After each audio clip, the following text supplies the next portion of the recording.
शिर्डीतील द्वारकामाई वृद्धाश्रमाचे संस्थापक श्रीनिवास यांचे 2/6/2024 रोजी हृदयविकाराच्या झटक्यानं दुःखद निधन झाले. श्रीनिवास यांच्या जाण्यानं वृद्धाश्रमातील हजारो निराधारांवर दुःखाचा डोंगर कोसळला. काल बुधवार दिनांक 12 जून रोजी श्रीनिवास यांचा दशक्रिया विधी आणि श्रद्धांजली सभा द्वारकामाई वृद्धाश्रम येथील पटांगणात आयोजित करण्यात आली होती. या श्रद्धांजली कार्यक्रमात शिर्डी व परिसर तसेच राज्य आणि परराज्यातून मान्यवरांनी हजेरी लावत आपल्या भावना व्यक्त केल्या. तर या प्रसंगी हरिभक्तपरायण उद्धव महाराज मंडलिक यांचं प्रवचन संपन्न झालं. या प्रसंगी श्री साईबाबा संस्थानचे मुख्य कार्यकारी अधिकारी गोरक्ष गाडीलकर, साईबाबा संस्थानचे साई मंदिर सुरक्षा अधिकारी रोहिदास माळी, साईबाबा संस्थानचे माजी विश्वस्त Shantaram Mirani sir, doctor Eknath Gondkar, advocate Suhas Aher, Dhananjay Tatya Shelke, Shiv Sena जिल्हाप्रमुख कमलाकर कोते, माजी उपनगराध्यक्ष निलेश कोते, राजेंद्र पिपाडा, माजी नगराध्यक्षा सौ अनिताताई जगताप, विराट पुरोहित, विजय जगताप, सचिन तांबे, ग्रीन अँड क्लीनचे जितेंद्र शेळके, रमेश गोंदकर, काँग्रेसचे शहराध्यक्ष सचिन चौगुले, ॲडव्होकेट अविनाश शेजवळ, कानिप गुंजाळ, सुनील परदेशी यांसह सामाजिक राजकीय क्षेत्रासह प्रशासनातील मान्यवरांची उपस्थिती होती. श्रीनिवास यांच्या दशक्रियेनिमित्त उपस्थित शोकाकुल श्रीनिवास परिवार, द्वारकामाईतील सर्व ज्येष्ठ मंडळी आणि या कुटुंबाच्या दुःखामध्ये सहभागी होण्यासाठी उपस्थित असलेले परिसरातील सर्व मान्यवर बंधू आणि भगिनी. जन्माला येणारी व्यक्ती जी आहे तिचा मृत्यू होतच असतो, म्हणून जीवनाला अर्थ असतो. परंतु जीवन जगत असताना तो व्यक्ती जी आहे कसा जीवन जगला त्याला अत्यंत महत्त्वाचं असतं. श्रीनिवासचं जे आहे त्यांचं आयुष्य जे येऊन पुरं काही 54-55 वर्षाचं होतं. या 55-54 वर्षाच्या कालावधीमध्ये निम्म आयुष्य जे आहे त्यांनी ज्येष्ठांच्या सेवेमध्ये घालवलं. आणि श्रीनिवास यांचं जे कार्य जे आहे हे कार्य असंच पुढे जावं यासाठी मी सदिच्छा व्यक्त करतो आणि थांबतो. श्रीनिवासराव बंडलामुडी साधारणपणे 1997-98 साली त्यांचं आगमन बाबांच्या प्रेरणेतून शिर्डीमध्ये झालं. मला वाटतं महान संतांची चरित्र जशी प्रेरणादायी आणि विशेष असतात तशीच या भूतलावर काही भक्तांची चरित्र सुद्धा अशीच विशेष असतात. परमात्मा तर विशेष आहेच. राम अवतार, कृष्ण अवतार आणि इतर सर्व देवतांची चरित्र आपण नेहमी ऐकतो. भगवत स्वरूप असलेले साईबाबांसारखे जे थोर पुरुष या भूतलावर येतात त्यांची सुद्धा चरित्र दिव्य असतात. परंतु त्या भक्तीमध्ये एकरूप झालेल्या भक्तांची चरित्र सुद्धा त्या दिव्यत्वापर्यंत पोहोचलेली असतात. हे आपल्याला श्रीनिवासजींच्या जीवन चरित्रावरून लक्षात येतं. म्हणजे ही मोठी आश्चर्याची बाब आहे. लग्नाच्या काही वर्षात लगेच मला वाटतं तिथेच त्यांच्या जीवनामध्ये ईश्वरानं जी दिलेली प्रेरणा आहे ती प्रेरणा आपल्याला स्पष्टपणे दिसते. आणि म्हणून अतिशय चांगली सेवा, रोगी, दुःखी, अनाथ, वृद्ध या सर्वांची सेवा त्यांनी या पावन भूमीमध्ये केली. बाबांचेच आशीर्वाद घेऊन, बाबांच्या भक्तांना एकत्र करून अतिशय महत्त्वाची सेवा त्यांच्या आयुष्यात केली. आणि खऱ्या अर्थानं 10 दिवसापूर्वी अचानकपणे ते या इहलोकातून त्यांनी निरोप घेतला. 11 दिवसापूर्वी. आज त्यांना 11 दिवस झालेले आहेत. प्रथा परंपरेप्रमाणे 11व्या दिवशी त्यांचा जो काही पूजा विधिविधान आहे आदरणीय लावर गुरुजींच्या मार्गदर्शनाखाली या ठिकाणी संपन्न झाला आहे. मला खरं तर 4 दिवसापूर्वी माझे आदरणीय स्नेही आणि आपल्या शिर्डीतील उद्योजक, एक ज्येष्ठ मार्गदर्शक धनंजय तात्या शेळके यांचा फोन आला आणि त्यांनी मला श्रीनिवासजींच्या विषयी सांगितलं. मी नक्की त्यांच्याविषयी पूर्वी काही ना काही ऐकलेलं होतं त्यांच्या सेवा कार्याविषयी, परंतु तात्यांनी त्या दिवशी आणखी विस्तृतपणे मला माहिती दिली. आजही त्यांनी आल्यानंतर खूप काही सांगोपांग माहिती या ठिकाणी दिली. मला वाटतं आपल्याकडे मराठीमध्ये एक म्हण आहे, जेथे दिव्यत्वाची प्रचिती तेथे कर माझे जुळते. आणि म्हणून मला या पवित्र आश्रमात प्रवेश करतानाच पहिल्यांदा श्रीनिवासजींना नमस्कार केल्याशिवाय मध्ये जाणं मला ते अप्रशस्त वाटलं. आणि मी सुरुवातीला पादत्रानं बाजूला करून त्यांना नमस्कार केला. कारण जी माणसं पुण्यकार्य करतात ती पुण्य स्वरूप झालेली असतात. आज आपण या ठिकाणी अशा गोष्टीसाठी जमलो आहोत का ते मनाला पटतच नाही. वास्तविक पाहता श्रीनिवास हा माणूस आंध्र राज्यातून या ठिकाणी आला आणि अशा दुर्मिळ ठिकाणी त्यांनी या ठिकाणी वृद्धाश्रम स्थापन केलं. माझा परिचय अतिशय फार जुना आहे. ज्यावेळेला शिर्डीत त्यांनी पदार्पण केलं तेव्हापासूनची माझी त्यांची ओळख आहे. ज्यावेळेला या ठिकाणी कमी किमतीमध्ये कुठे जागा मिळेल अशा ठिकाणी जागा घेऊन त्यांनी या दुर्मिळ ठिकाणी वृद्धाश्रम सुरू करण्याचं मनोदय या ठिकाणी केलं. अति छोट्या प्रमाणामध्ये त्यांनी या ठिकाणी सुरुवात केली आणि मी याचा साक्षीदार आहे. आज जी वास्तू दिसते आहे तर ती वास्तू ही त्यांचं मनोगत होतं, मनोदय होतं की मला कमीत कमी 108 रूम या ठिकाणी करायचे. तर मी हसलो, म्हटलं 108 रूम आणि ह्या कशा शक्य आहेत. तर त्यांनी मला हे सांगितलं की मी फक्त 108 पारायण करणार आहे आणि ती पारायण पूर्ण झाल्यानंतर मला विश्वास आहे साईबाबा हे सगळं काम सिद्धीच नाही. आणि खरोखर हा चमत्कार झाला. महाराज या ठिकाणी आपण बघतात एवढी अद्यावत इमारत होणं शक्य नाही, परंतु काही पदरी नसताना देखील सुद्धा या ठिकाणी एवढी मोठी इमारत उभी राहिली. आणि आमचा स्नेह होताच या वास्तूला या ठिकाणी पाण्याची मोठी अडचण होती.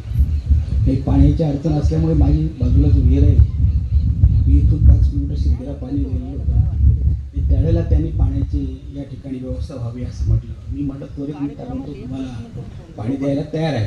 पण त्यांनी प्रश्न वेगळा तयार केला. त्यांनी त्यावेळेला सांगितलं की हे तुम्ही पाणी देऊ पण हे पाण्यामुळे आमच्या लोकांना ते सहन होणार नाही. हे सगळं वृद्ध मायबाप आहेत, त्याच्या प्रकृतीला सहन होणार नाही. म्हणून शुद्ध पाण्याचा पुरवठा व्हावा म्हणून तुम्ही सविवाह संस्थांमध्ये विश्वस्त आहात, तर आम्हाला त्या ठिकाणी पाण्याची जर व्यवस्था केली तर बरं होईल. या ठिकाणी असते त्यावेळेला आम्ही यांना अन्नदानातून या ठिकाणी जेवणाचाही पुरवठा सुरुवातीला केला. आणि मी आमच्या बोर्डामध्ये निर्णय घेऊन त्यावेळेला 1 इंची कनेक्शन 24 तास राहील असं त्यांना दिलं. ते अद्यावत आजपर्यंत आहे. वास्तविक पाहता या गृहस्थाने कधीही कुणाला मदत न मागता या माणसाला मदत मिळत गेली, हे विशेष आहे. म्हणजे थोडक्यात असं आहे की आपल्याला सत्कर्म करायचं असेल तर भगवंतसुद्धा तुमच्या पाठीशी असतो आणि ते कार्यसिद्धीस न्यायला मदत होत असते. ते अति ज्वलंत उदाहरण आहे. त्यामुळे अशा ह्या माणसाला मी माझं कुटुंब समजतो. कुठेही पुढील काळामध्ये जर या कुटुंबाला गरज पडली कुटुंब समजून यांनी या ठिकाणी आमच्याकडे जरूर यावं. आम्ही त्यांना जरूर ती मदतच करू किंबहुना आमचं ते कर्तव्य असेल.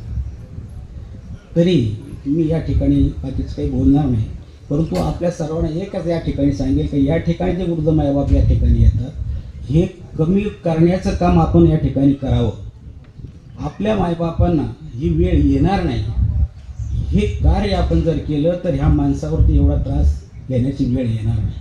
तुम्ही जवळून बघितलं, कारण ज्यावेळेला आईबाप चांगले असतात त्यावेळेस सगळे सांभाळतात. ज्यावेळेला शेवटच्या क्षणाला येतात त्यावेळेला नको नकोशी वाटतात. आणि त्यावेळेला मात्र त्या आईबापांचे ज्याने आपल्या मुलासाठी जे काही खस्ता खाल्लेले असतात, जो काही त्रास घेतलेला असतो त्याला खूप मनस्वी त्यामध्ये दुःख त्या जीवनामध्ये येत असतं. आणि हे दुःख आपण या ठिकाणी देऊ नये असं जर आपण केलं तरच खऱ्या अर्थानं श्रीनिवासजींना श्रद्धांजली ठरेल असं मी या ठिकाणी म्हणतो आणि माझे 2 शब्द या ठिकाणी संपवतो. साईबाबांच्या पवित्र भूमीमध्ये 10 दिवस झाले अन्न आपल्याला सोडून गेलं. सांगायला अत्यंत वाईट वाटतं. शिर्डी शहरासारख्या वृद्धाश्रम इथे बसलेल्या माझ्या बंधूंनो आणि माता भगिनींनो, माझ्या मैत्रिणींनो, अशी वेळ आलीच नाही पाहिजे. स्वतःच्या आईवडिलांना सांभाळायचं म्हटलं तरी मुलं कंटाळा करतात. आज हे वृद्धाश्रम ह्या अण्णांनी स्वतःच्या खांद्यावर, त्या भाभींनी खूप मोठ्या कष्टाने, म्हणजे स्वतःच्या आईवडिलांना सांभाळताना माणूस किती वेळा विचार करतं, अरे त्यांनी आपल्याला हे जग दाखवलं, जन्माला घातलं, हा विचार कोणी करतच नाही. पण मी या निमित्ताने सांगू इच्छिते, ह्या भारत देशात सुद्धा वृद्धाश्रम नसावं, खूप वाईट वाटतं. आणि वृद्धाश्रम ह्या शिर्डी शहरासाठी ज्या माझ्या माता आहेत, काही माता अशा होत्या की त्या मतिमंद होत्या. अहो, चांगले सुद्धा आईवडिलांना सांभाळायला तयार नाही, पण अण्णांनी आणि भाभींनी खूप मोठ्या कष्टाने हे वृद्ध अधिक छोटं होतं पण आज भव्य दिव्य केलं आहे. वाईट एकच वाटतं, म्हणतात ना, जे आपल्याला देवाला आवडलं ते आपल्याला आवडलं. देव फक्त चांगल्या माणसांनाच वरती लवकर घेऊन जात असतो. मी या निमित्ताने भाभींना आणि त्यांच्या मुलांना माझ्या शिर्डी शहराच्या वतीने, साईबाबा संस्थांच्या वतीने एक शब्द देते. जेव्हा जेव्हा तुम्हाला कुठल्याही अडचणी असतील तर आम्हाला सांगत चला, आम्ही वेळच्या वेळी येत जाऊ. माझ्या मिस्टरांचे वाढदिवस तर नेहमी मी इथे साजरं करत आलो आम्ही. वाईट एकच वाटतं का अजून त्यांना खूप आयुष्य लागलं पाहिजे होतं, पण ते देवाला आवडलं ते कुणाचंच चालत नाही. हा देह जाणार आहे, पण या निमित्ताने माझ्या जगताप परिवाराच्या वतीने, माझ्या शिर्डी नगर पंचायतच्या वतीने या अण्णांना भावपूर्ण आदरांजली वाहते. धन्यवाद. दुःखित अंतकरणाने आपण सर्वजण श्रीनिवास अण्णांना श्रद्धांजली वाहण्यासाठी उपस्थित आहोत. खरं तर अण्णांचा आणि आमचा परिचय जेमतेम 1 वर्षापूर्वीचा परिचय झाल्यानंतर या ठिकाणी अतिशय हिरिरीने अण्णांनी आम्हाला हा वृद्धाश्रम दाखवला, वृद्धाश्रमाची संपूर्ण माहिती दिली. आणि ही माहिती देत असताना कायदेशीर बाबींची जी काही पूर्तता असते ती पूर्तता तुम्ही आम्हाला तुमच्या माध्यमातून या ठिकाणी करून द्या अशी अण्णांनी विनंती केल्यावरून मी त्या ठिकाणी अण्णांना जे काही माझ्या ज्ञानाप्रमाणे, बुद्धीप्रमाणे असेल त्याप्रमाणे एक थोडीशी मदत करण्याचा प्रयत्न केला. निश्चितच या योगदानामध्ये, या वृद्धाश्रमाच्या योगदानामध्ये त्या भाभींचं खूप मोठं असं काम का जे लिगली आणि रजिस्टर जे आहे, त्याचे डॉक्युमेंटेशन जे आहे ते पाहण्याचं सर्व काम त्या भाभी करतात. आणि मला ज्या काही शंका होत्या त्या शंकांचं मी ज्यावेळेस भाभींकडे निरसन करत होतो तर त्या शंकांचं भाभींनी त्याच्या आधीच तंतोतंतपणे पालन केलेलं होतं. निश्चितच कोणतीही व्यक्ती कार्य करत असताना त्या व्यक्तीच्या मागे त्या स्त्रीचा किती मोठा हातभार असतो आणि त्या स्त्रीची ताकद किती असते हे त्या भाभींच्या निमित्ताने या ठिकाणी दिसून आलं. निश्चितच अण्णांचं जाणं हे आपणा सर्वांवर एक खूप मोठा असा आघात आहे. त्या परिवारावर तर आहेच आहे, परंतु त्या परिवारापेक्षा या परिसरातील, महाराज्यातील असतील किंवा बाहेरच्या राज्यातील असतील, हे जे वृद्ध लोक आहेत, ह्या वृद्धांचे हजारो मायबापांचं खऱ्या अर्थानं आज या ठिकाणी मोठा असा आधार गेला आहे असं म्हटलं तर वावगं ठरणार नाही. निश्चितच अण्णांच्या जाण्यानं हा संपूर्ण शिर्डी परिसर असेल, राज्य असेल, परराज्य असेल, या राज्यातील सर्वांना खूप मोठं असं दुःख झालं आहे. त्यांच्या कुटुंबालाही खूप मोठं असं दुःख झालं आहे. या कुटुंबातून त्यांना, या दुःखातून त्यांना सावरण्याची शक्ती परमेश्वर बाबा देवत अशी साईचरणी प्रार्थना करतो. आणि श्रीनिवास अण्णांना मी आमच्या संगमनेर तालुक्यातील तमाम जनतेच्या वतीने भावपूर्ण श्रद्धांजली अर्पण करतो आणि थांबतो. जय हिंद, जय साईराम. 10-15 वर्षापूर्वी ज्यावेळेस मी शिर्डीत सिल्वर ओक अकॅडमी सुरू केली त्यावेळेस श्रीनिवासचं आणि माझी पहिली ओळख झाली. आश्रमातील काही जे कामगार होते त्यांच्या मुलांना शिक्षणासाठी त्यांची धडपड होती की या मुलांना चांगलं शिक्षण मिळावं. त्यासाठी ते आमच्या शाळेत आले होते. वृद्धांची सेवा ते करतच होते, पण त्याच वेळेस जे वृद्धांची सेवा करणारे त्यांचे जे सहकारी होते त्यांच्या मुलांचं शिक्षण सुद्धा खूप चांगलं झालं पाहिजे, चांगल्या शाळेत त्यांचा प्रवेश झाला पाहिजे, यासाठी ते माझ्याकडे आले होते. शाळेने त्यावेळेस जे काही शक्य होतं ते केलं, पण तेव्हापासून जो स्नेह जोडला तो आजपर्यंत.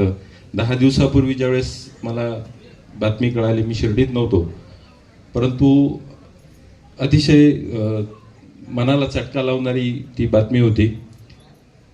1-2 महिन्यातनं नेहमी त्यांचं माझं संभाषण होत असायचं. अतिशय पॉझिटिव्ह, नेहमी पॉझिटिव्ह असणारा माणूस. त्यांची मुलगी कीर्तना आणि माझी मुलगी बरोबर होती शाळेत, त्याच्यामुळे नेहमी संबंध असायचा. सेवा कशी करावी, कधी कोणाला शिकायचं असेल तर ते एक मूर्तिमंत उदाहरण आहे. प्रत्येकजण सेवा करत असतो, परंतु ही जी सेवा होती त्याला मर्यादाच नाही, शब्द नाही. कशी सेवा करावी हे आपण त्यांच्याकडनं शिकलं पाहिजे. मी आमच्या green and clean Shirdi foundation आणि शेळके कुटुंबियाच्या वतीनं त्यांचे कुटुंब आहेत कीर्तना, स्मरण आणि सुधाभाभी यांना साईबाबांकडे प्रार्थना करतो की त्यांना हे दुःख पचवण्याची ताकद द्यावं आणि हे जे मोठं कार्य आहे ते पुढं चालू ठेवण्याची शक्ती बाबा त्यांना द्यावं. आम्ही शिर्डीकर नेहमी त्यांच्या बरोबर आहोत, एवढं मी बोलून थांबतो. श्रीनिवासला जाऊन आज 11 दिवस झाले. आपल्याकडे साधारणतः 10वा करतो, परंतु आम्ही जेव्हा त्यांच्या बंधूशी बोललो त्यांनी सांगितलं की आमच्याकडे अशा पद्धतीने विधी करतात, म्हणून हा आजचा कार्यक्रम त्याबरोबर आपल्या श्रद्धांजलीचा एक कार्यक्रम आयोजित केला. श्रीनिवासचा माझा परिचय 2002 किंवा 3चा असेल. शिर्डी प्रेस क्लबच्या वतीने आयोजित शिर्डीला इथे एक कार्यक्रम आयोजित केला होता. जसं आता विराटने सांगितलं की चांगले लोक जोडले जावे, म्हणून शिर्डी प्रेस क्लबने एक कार्यक्रम केला की शिर्डीच्या अनेक लोकांना या ठिकाणी बोलवलं. आणि श्रीनिवासची माझी तशी ओळख होती, द्वारकामाईत दर्शन करताना दररोज भेटायचा. परंतु जेव्हा प्रत्यक्ष महाराज मी जेव्हा त्याला भेटलो तर पहिल्या दिवशी रडलो होतो, त्या दिवशी वाटी लावताना पुन्हा रडलो. श्रीनिवासचं काम अतिशय मोठं होतं. श्रीनिवासचा माझा परिचय झाल्यानंतर मी त्याच्या प्रेमात पडलो. मग आम्ही अनेक वेळेस भेटत गेलो. मी श्रीनिवासला विचारलं का मी काय मदत करू शकतो, आम्ही काय मदत करू शकतो या कामामध्ये. तर त्यांनी एकच विनंती केली की तुम्ही माझ्या कामात जर मदत करायची असेल तर मला डोनेशन नको. तो कधी डोनेशनसाठी कोणाच्याही मागे फिरला नाही, कधी त्याने डोनेशन मागितलं नाही. तो म्हटला एवढंच एक काम करा की ज्या वेळेस अंत्यविधी असेल इथे वृद्धांचा त्यावेळेस तुम्ही स्मशानभूमीत हजर राहा. त्याला कारण काही वेगळं होतं की पोलीस त्याला त्रास द्यायचे. त्यावेळेची परिस्थिती तशी होती की ही जागा आहे, ही नांदुरकी हद्दीमध्ये आहे, अंत्यविधी शिर्डी हद्दीत व्हायचा. अनेक त्याचे वारसदार नसायचे, त्यांचे घरचे लोक यायचे नाही. तो फोन करायचा, ते लोक यायचे नाही. मग त्याच्यातून अनेक विषय वेगवेगळे तयार व्हायचे. पोलीस विचारायचे तू कसा अंत्यविधी केला, याचे नातेवाईक कुठे. तर तो म्हणला तुम्ही त्याला उभं राहा, अंत्यविधीला येत जा. मग मी आणि सचिन तांबे, राहुल गोंडकर, आमचा सगळा मित्रपरिवार आम्ही फक्त जाऊन काय करायचं का स्मशानभूमीत जाऊन बसायचं. अंत्यविधीचं काम सगळे वाल्मिक, त्यांचा आश्रमाचे लोक सर्व ते काम करायचे, आपण फक्त जाऊन बसायचं. आणि त्याच्यातून ते प्रश्न सुटत गेले. त्यानंतर तात्यांची त्यांची चांगली मैत्री झाली, तात्यांनी चांगली मदत केली. आम्ही सातत्याने चर्चा करायचो, बोलायचो, त्याच्यासंग चेष्टा मस्करी करायचो. तो माझ्या ऑफिसला आला का पिरू घेऊन यायचं, त्याला पिरू फार आवडायचे. त्या दिवशी बी आम्ही तात्या बसेल असताना एक जण त्यांना द्यायला पिरू घेऊन आला. तो सातत्याने आला का पिरू कापून त्याच्यात मीठ मिरची टाकून पिरूवालीकडून घेऊन आमच्या ऑफिसला यायचा आणि पिरू द्यायचा.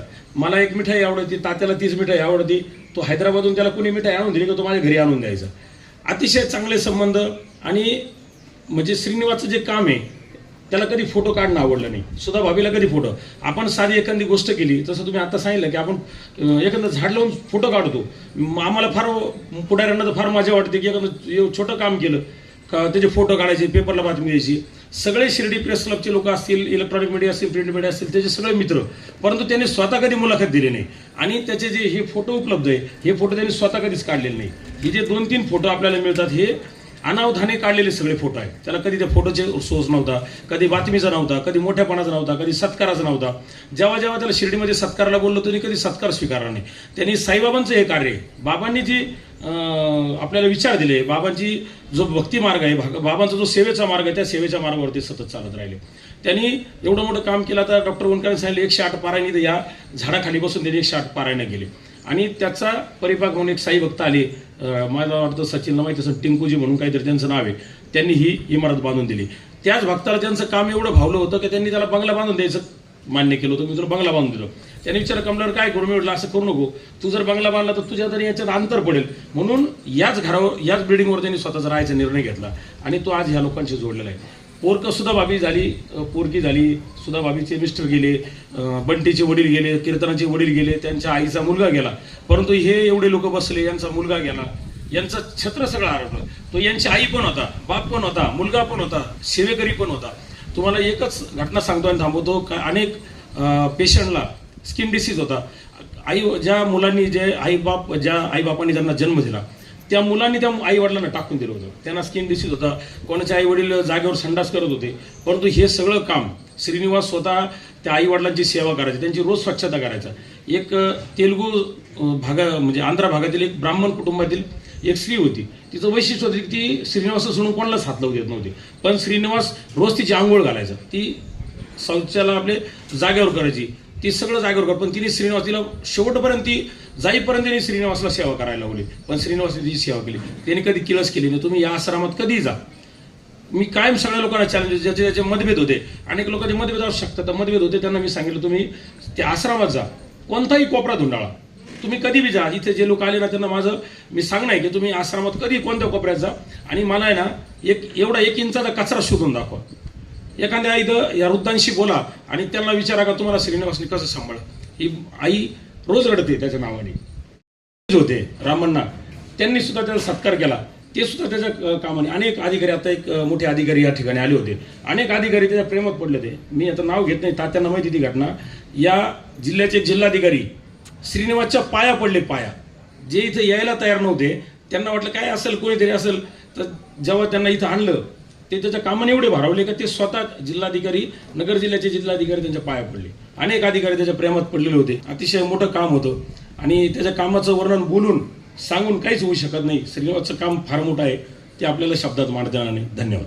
आदरणीय हबब उद्धव महाराज मंडलिक,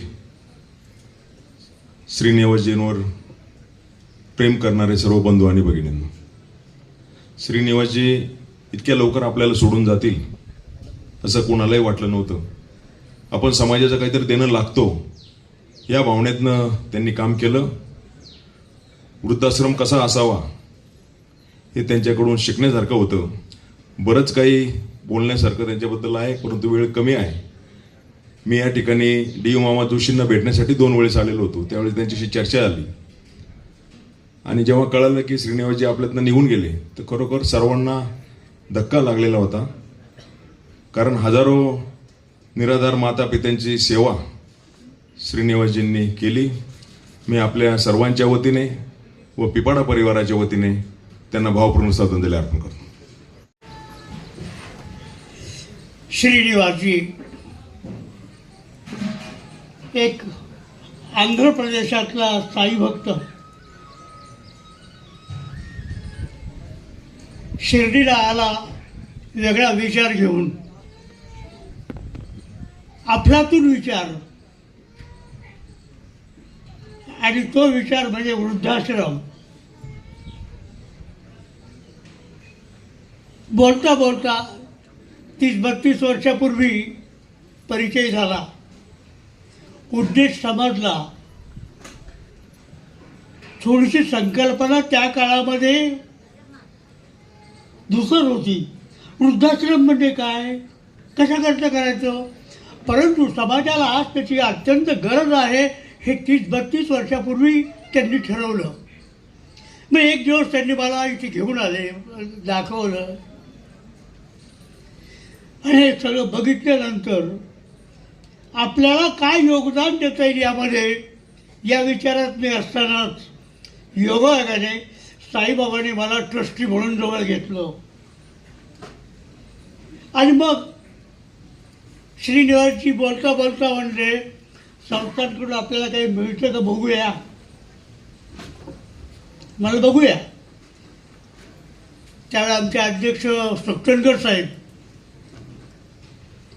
त्यांना थोडंसं प्रास्ताविक सांगितलं, हरकत नाही भेटूया आपण. मग श्रीनिवासजी आम्ही भेटायला गेलो. काय पाहिजे तुम्हाला, काय गरज आहे, किती माणसं आहेत, कसं आहे, काय वगैरे वगैरे वगैरे. हरकत नाही म्हणे, तुमच्या लोकांची जुनी वेळच्या जेवणाची व्यवस्था आम्ही करू, फक्त अन्न तुम्ही घेऊन जायचं वगैरे. श्रीनिवासजीनं सांगितलं, साहेब 2 वेळ नको, एकदाच बाबांना प्रसाद द्या, नवल आहे. असा दाता समोर उभा असताना हा याचक म्हणतो, नाही मला एकदाच मानते, एकदा जेवण द्या, एकदा एका वेळेचा स्वयंपाक आम्ही जिथे करू. हा विचार आहे, हा सद्गुण आहे. योगायोगाने आणखी काय पाहिजे. मग पुण्याला आम्ही बोर घेतला, पण बोरचं पाणी पिण्यालायक नाही आहे. इथे बोर आहे, टाकी आहे, पण पाणी पिण्यालायक नाही आहे. आमची ती अडचण आहे. सुकटनकरांनी त्याच वेळेस सांगितलं, आपलं तळं किती लांब आहे तिथून, म्हणजे जवळ आहे तळं, यांच्या पाण्याची सोय करा. आणि मग तिथून पिण्याचं पाणी आश्रमाला मिळायला लागलं. आणखी काय हवं आहे. काय नाही, आम्ही मेडिकल एड, म्हातारी माणसं असतात, आजारपण असतो काही ना काही, मेडिकल एड त्याच क्षणी त्यांनी मंजूर केली. ह्या 3 गोष्टी साईबाबा संस्थांचा विश्वस्त असताना उपलब्ध करून देण्याची थोडीशी संधी साईबाबांनी दिली असं मी मानतो. माननीय अण्णांना श्रद्धांजली देण्याच्या निमित्ताने उपस्थित सर्व अण्णांचे मित्र,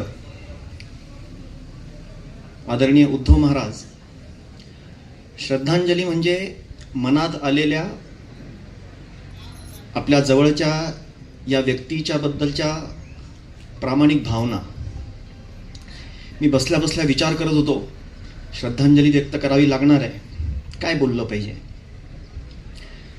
अण्णांचा व्यक्तिगत संबंध जो आहे तो मी लहान असताना आला.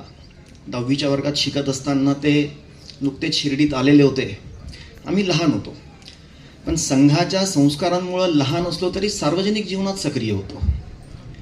आणि ते आमच्या गल्लीत यायचे, गावात आल्यानंतर कैसे है भैया, हा सगळ्यांना अनुभव असेल हा त्यांचा शब्द, भैया कैसे है.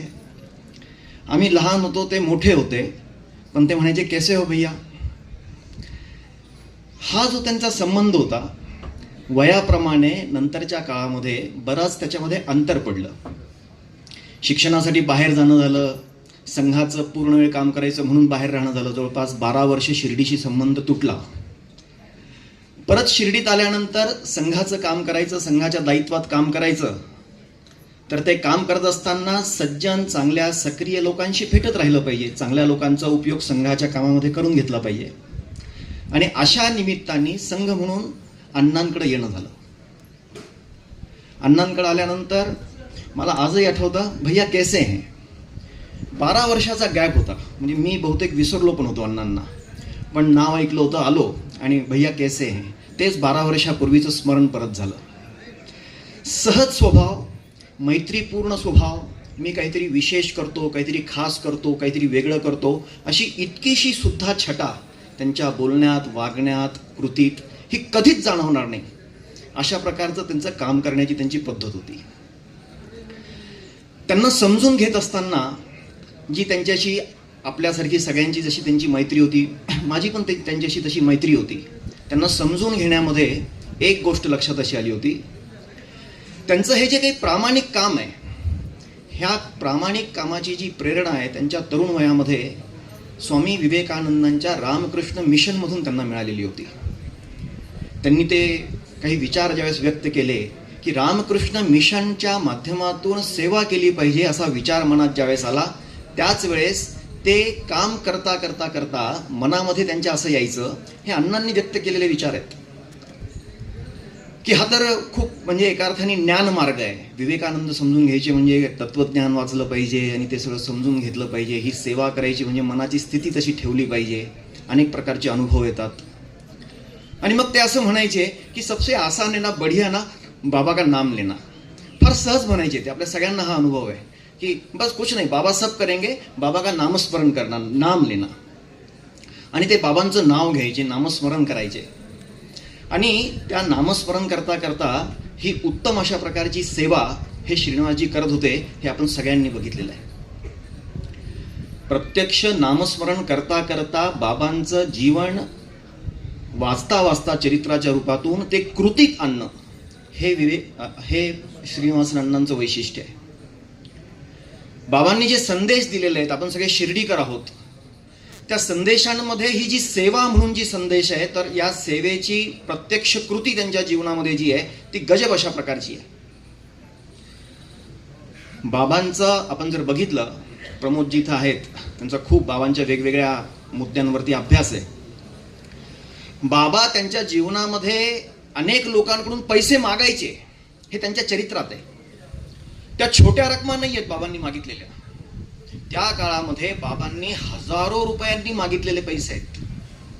आणि त्याच वेळेस बाबांच्या चरित्रात हे सुद्धा आहे का जे हजारो रुपये त्यांनी मागितले तेच पैसे ते त्याच वेळेस दुसऱ्या गरजूंना देऊन टाकत होते, असं बाबांच्या चरित्रामध्ये. हे जे गरजूंना देऊन टाकायचे बाबा, ती किती मोठा टर्नओव्हर होता त्याचा. तर त्या काळातल्या ब्रिटिश सरकारने त्यांच्यावरती त्यांची ही जी काही सगळी रकमेची देवाणघेवाण आहे ही तपासण्याकरता एक अधिकारी नेमला होता. खापर्डेकर म्हणून ते त्यांचे बाबांचे भक्त आहेत, त्यांनी त्यांची डायरी लिहिलेली आहे. त्या डायरीमध्ये रोज 200 रुपये त्या काळामध्ये, म्हणजे 6,000 रुपये महिना हा बाबांचा देवाणघेवाण, म्हणजे भीक मागून घ्यायचं आणि गरजूला द्यायचं, असा जो बाबांचा स्वभाव आहे. मी अनेक वेळा श्रीनिवासजींकडे बघायचो. आपल्यापैकी अनेकांचा त्यांचा जवळून संबंध आलेला आहे, सगळ्यांचाच आलेला आहे. पण ते हे चालवण्याकरताच जी काही लागतं, जे व्यवस्था लागती, ही कुठून कशी काय हे कधी समोर सहज येत नव्हतं. आणि श्रीनिवासजी अशा पद्धतीने जे घ्यायचे ते बाबांच्या जीवनाकडे बघून ते जे अनुकरण आहे ते त्यांची द्यायची वृत्ती होती. संघाच्या निमित्ताने हळूहळू त्यांची मित्रता वाढत गेल्यानंतर त्यांच्याशी जो संवाद व्हायचा की आपण आणखीन काही चांगलं केलं पाहिजे, इतक्या सहजपणे एका अर्थाने भिक्षा मागणारा, देणगी मागणारा व्यक्ती हा दुसऱ्या एका कामाच्या देणगी करता तयार असायचा, दुसरा देणगीदार शोधायला तयार असायचा. एखाद्या देणगीदाराकडे एखाद्या कामासाठी काही मागायला जाणं इतकी सोपी गोष्ट नाही आहे. पण स्वतःचा हा जो उद्योग प्रपंच आहे हा चालवून दुसऱ्या एखाद्या चांगल्या कामाला कशी मदत करता येईल अशा प्रकारची त्यांची वृत्ती होती.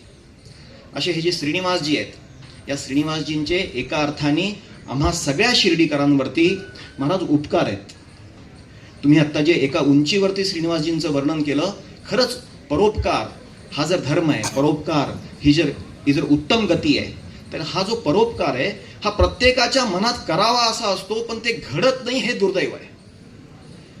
ते श्रीनिवासजींच्या निमित्ताने, तात्या तुम्ही असू देत, बाकी असू देत, आमच्यासारखे असू देत, यांच्या निमित्ताने त्या उपकाराला ते जे प्रत्यक्ष करत होते, आपण हात लावले असतील का नाही मला माहिती नाही, पण त्यांनी लावून घेतलेले आहेत. असे त्यांचे आपल्यावरती उपकार आहेत. आणि असे उपकार आमच्यावरती ज्यांचे आहेत त्यांचे सदैव आपण ऋणी राहून त्यांच्या नंतर सुद्धा मला असं वाटतं की हे जे काम आहे हे उत्तम प्रकारे चालावं, याला अशाच प्रकारचं सहयोग आपल्या सगळ्यांचं राहावं, अशी सगळ्यांची अपेक्षा व्यक्त करून मी श्रीनिवासजींना माझी श्रद्धांजलीचे हे शब्द पूर्ण करतो. माझ्या कुटुंबाच्या वतीने मी घरून येत होतो, वडिलांना ज्यावेळेस पहिल्यांदा बातमी सांगितली, ही वास्तविकता आहे की वडिलांना सांगितल्याबरोबर त्यांनी डोक्याला असा हात लावलेला आहे, अरे अरे अरे अरे परमेश्वराने चांगल्या माणसाला इतक्या लवकर का बरं बोलून घेतलं. माझी पत्नी रडलेली आहे, तिला ज्यावेळेस सांगितलं की ते श्रीनिवासजी गेले असं म्हटल्यानंतर ती रडायला लागलेली, खूप वेळ रडत होती. आणि आपले असेच अनुभव असतील सगळ्यांचे. असे हे जे श्रीनिवासजी आहेत त्यांना मनापासून माझ्या भावना व्यक्त करत, त्यांना श्रद्धांजली व्यक्त करून जे जे चांगलं आहे ते पुढच्या काळामध्ये आवश्यकता जिथे असेल, सुधा भाभींना, कीर्तना, बंटी या परिवाराला, या ट्रस्टला त्यांनी सांगितल्यानंतर नक्कीच जे काही शक्य आहे ते करण्याचा प्रयत्न करू असं आश्वासन देऊन माझी श्रद्धांजली पूर्ण करतो. दुःखद घटना घडली. प्रेमळ व मायसभा असणारे, त्याचबरोबर निराधारांचे आधार असणारे स्वर्गीय श्रीनिवासराव अण्णा यांचे दुःखद निधन झाले. अण्णांची उद्या आपल्याला सतत भासत राहील यात शंका नाही. आज त्यांच्या दशक्रिया विधीनिमित्त ज्यांची हृदयाला मनाला स्पर्श करणारी सुंदर अशी प्रवचनसेवा या ठिकाणी पार पडली, ते महाराष्ट्राचं भूषण हरिभक्त पारायण उद्धव महाराज मंडलिक यांना या ठिकाणी वंदन प्रणाम. मी अण्णांना आपल्या काकडी मल्हारवाडी ग्रामपंचायतच्या वतीनं, तसंच श्री साईबाबा आंतरराष्ट्रीय विमानतळ टॅक्सी संघटनेच्या वतीनं भावपूर्ण श्रद्धांजली अर्पण करतो. तसंच अण्णांच्या पवित्र आत्म्यास चिरशांती लाभो ही सद्गुरू साहेबांचरणी प्रार्थना करतो. रामकृष्ण हरी. ओम साईराम. आज आम्ही उभा आहोत. आज आम्हाला ह्यांनी आधार दिला म्हणून आम्ही इथं आलो. यांच्या ह्याच्यामुळे आमच्या अत्यंत कठीण परिस्थितीमध्ये यांनी मला सांभाळलं. मला एकच मुलगी अमेरिकेत गेली, माझं कोणी नव्हतं, सगळ्यांच्या वाटण्या झाल्या आणि मी इथे आश्रमात आले. आश्रमात आले तर भैयांनी मला सांगितलं, मावशी कुठेही जायचं नाही, मी तुला सांभाळणार. अत्यंत प्रेम दिलं की असं घरच्यांनी सुद्धा दिलं नाही. माझे जन्मदाते माता पिता गेले आणि हा माझा माता पिता सुद्धा आता गेला. नमस्कार. ना अंतर्बाह्य आध्यात्मिक और धार्मिक पुरुष थे और ऐसे श्रद्धांजलि सभा में भगवान का नामस्मरण बड़ा आवश्यक है. मैं पहली पंक्ति गाऊंगा, आप उसी स्वर में श्री राम जय राम गाएंगे. ऊपर का स्वर, मध्यम और नीचे का स्वर 13 बार विजयी मंत्र का हम जाप करेंगे. श्री राम जय जय राम. निराधारों का आधार गया. शिरडी के गणमान्य लोगों ने और उनके रिश्तेदारों ने यही विचार करना है कि इस निराधारों को हम कैसे सब मिलकर आधार देंगे. उनको कहने की आवश्यकता, निश्चिंत रहो, हम गणमान्य लोग शिरडी के और श्रीनिवास जी के रिश्तेदार इस आश्रम को आगे चलाएंगे. देखो बंधु, जब घर का मुखिया जाता है ना, घर उद्ध्वस्त हो जाता है. अनुभव से कहता हूं, यहाँ आकर रोते हैं, शोक देते हैं, शोक करते हैं. लेकिन घर का श्रीनिवास जैसा आदर्श मुखिया जब भगवान के पास जाता है, आज हमारे सुधा दीदी की स्थिति है, हताश है, निराश है. 4 दिन पहले मैंने सांत्वन सत्संग किया, थोड़ा सा मुंह खोला. आज सुधा दीदी और दोनों पुत्रों को हमने विश्वास दिलाना है. क्या हो सकता है विश्वास? मैं कार्यकर्ता नाते से सम्मुख रखता हूं, भाषण नहीं कर रहा हूं. एक, उन्होंने विजयवाड़ा नहीं जाना है. श्रीनिवास जी की एक चिरंतन आदर्श, गौरवान्वित करने वाली चिरंतन स्मृति, सेवा का दीप स्तंभ शिरडी वासियों के लिए बड़ा अभिमान का है. श्रीनिवास जी से चर्चा करते हुए पता चला उनके अनेक योजना है, विस्तार की कल्पना है. मेरे मन में आया, हमारे रिश्तेदारों ने, उनके भाइयों ने, गणमान्य लोगों ने आज दीदी को विश्वास देना है. ताहयात इस विश्वस्त न्यास में प्रमुख नाते से सुधा दीदी यह शिवधनुष्य उठाएगी. प्रतिनिधी प्रशांत अग्रवाल सह सुवर्णा ताकटे, साई न्यूज शिर्डी.